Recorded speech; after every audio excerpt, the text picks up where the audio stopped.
Do you feel like you just can't seem to get your money in order, or you can't seem to save, you're kind of struggling with debt, and no matter what you do, you're kind of just running into the same problem?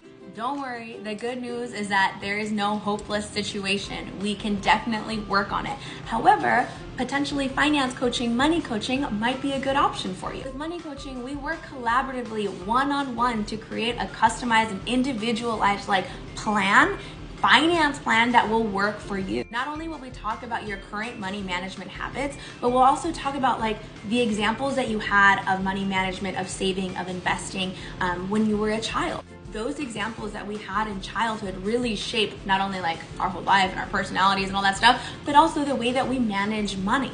For example, a lot of my first gen clients, they didn't have the experience of seeing their parents save because it was a luxury they couldn't afford. So now that they're in higher paying jobs than what their parents are, they're not necessarily in survival mode, but they're struggling to be able to keep a savings account balance because they've never developed that habit. Validating my clients' experiences, understanding how our identity impacts and informs our experiences and thus our finance habits can really help in terms of building a stronger foundation. We incorporate this into their action plan, and through regular communication, either through our monthly meetings or email or text, we're able to kind of offer not only support, but also accountability. Another really powerful part of money coaching is that we start to understand how things can fluctuate. While your budget is very important, at the end of the day, it is a plan for your money. And sometimes variable expenses, variable costs can come up that will cause us to pivot.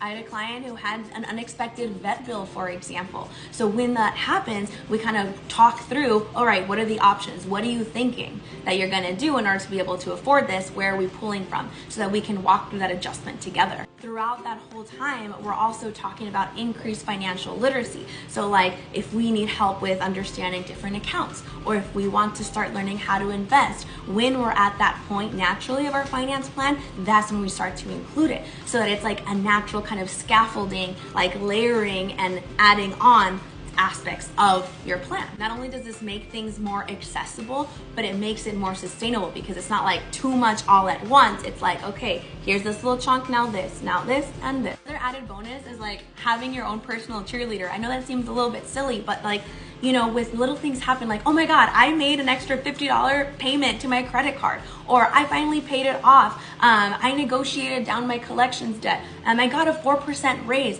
These are all news that my clients share with me that might seem a little odd to share with family or friends, but that's what our whole relationship is, right? And that support, that excitement over these money wins is just as important, if not more so, than the accountability piece. I guess what I'm saying is, if you don't feel like you have the financial literacy foundation and to be able to effectively manage your money and are really financially healthy, then money coaching might be for you. It might prove really beneficial. There's a link in my bio in order to book a consultation or send me a DM or email. I'm happy to work with you.